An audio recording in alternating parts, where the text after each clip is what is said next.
கோலிவுட்டில் முன்னணி இசையமைப்பாளர் மற்றும் நடிகராக வலம் வந்து கொண்டிருப்பவர் தான் ஜிவி பிரகாஷ். இவர் இசையமைப்பாளர் மட்டுமில்லாது திரைப்படங்களில் ஹீரோவாகவும் நடித்து வருகிறார். ஜிவி பிரகாஷ் நடிப்பில் வெளியான டார்லிங், பென்சில் ஆகிய திரைப்படங்கள் மக்கள் மத்தியில் நல்ல வரவேற்பை பெற்று தந்த நிலையில் இவரின் சினிமா வாழ்க்கை அத்தோடு ஆரம்பித்தது. இதனிடையே ஜிவி பிரகாஷ் சிறு வயதிலிருந்து காதலித்து வந்த பாடகி சைந்தவியை பெற்றோர்கள் சம்மதத்துடன் கடந்த 2013ஆம் ஆண்டு திருமணம் செய்து கொண்டார். இவர்களுக்கு தற்போது அழகிய பெண் குழந்தை ஒன்று இருக்கின்றது. இந்த நிலையில் சமீபத்தில் ஜிவி பிரகாஷ், சைந்தவி இருவரும் தனித்து வாழப்போவதாக சமூக வலைதளங்களில் அறிக்கை ஒன்றை வெளியிட்டிருந்தனர். இந்த செய்தி வெளியானதை தொடர்ந்து கடந்த 11 வருடங்களாக திருமண வாழ்க்கையில் இருந்த இருவருக்கும் என்ன நடந்தது அப்படின்னு சொல்லி சமூக வலைதளங்களில் பெரும் பரபரப்பு எழுந்தது. அந்த வரிசையில் ஜிவி பிரகாஷ், சைந்தவி தம்பதிகள் விவாகரத்து குறித்து ஜிவி பிரகாஷ் மனம் திறந்து பேசினார்.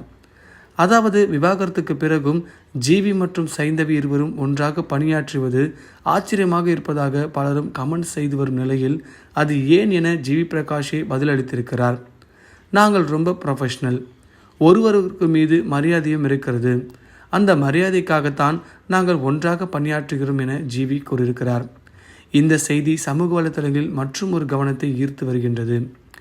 இதனைத் தொடர்ந்து இவங்க 2 பேரும் ஒன்றா சேருவாங்களா அப்படின்ற கேள்விக்குறி எல்லாருக்குமே இருக்கலாம். சமீபத்தில் பார்த்தீங்கன்னா மலேசியாவில் நடந்த கான்சர்ட்டில் ஜிவி பிரகாஷ் பாட்டு பாடுறதுக்காக அவரை புக் பண்ணியிருக்காங்க. அந்த இடத்துல சைந்தவியை அப்பாயிண்ட் பண்ணுங்கன்னு சொல்லி இவரே வந்து வலியுறுத்தி மலேசியாவில் இவங்க பாட்டு பாடினது மிகப்பெரிய வைரல் ஆச்சுன்னு சொல்லலாம். பொதுவாக சினிமா துறையில் இந்த டைவர்ஸ் அப்படின்ற ஒரு விஷயம் இயல்பாக நடக்கிறது தான். ஆனால் இந்த மாதிரி ஆளுங்களுக்கு கூட நடக்குமா அப்படின்னு ஆச்சரியப்படுற அளவுக்கு ஒரு நல்ல பேராக இருந்த இவங்களுக்குள்ள என்ன பிரச்சனை ஆச்சுன்னு சொல்லி இது வரைக்குமே எல்லாருக்குமே ஒரு குழப்பம் ஏற்பட்டிருக்கு.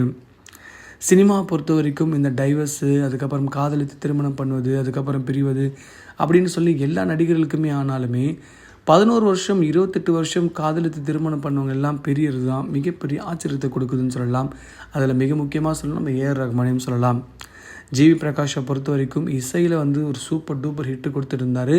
இப்போ வந்து சினிமாலையும் தன்னுடைய முத்திரையை வந்து பதிச்சிட்ருக்காரு. சமீபத்தில் ஹாலிவுட் படம் ஒன்று நடித்திருக்காரு. அந்த படம் வந்து வெளியாக போகுது. அதுவும் சூப்பர் டூப்பர் ஹிட்டாகவும் சொல்லி ரசிகர் மத்தியில் மிகப்பெரிய எதிர்பார்ப்பு இருக்குன்னு சொல்லலாம். இசையில் அவர் என்னமே குறைஞ்சி போல. ஏன் அப்படின்னா சமீபத்தில் அமரன் படத்துலையும் மியூசிக் பண்ணியிருந்தார். அந்த படத்தில் மியூசிக் சூப்பர் டூப்பர் ஹிட் ஆச்சு.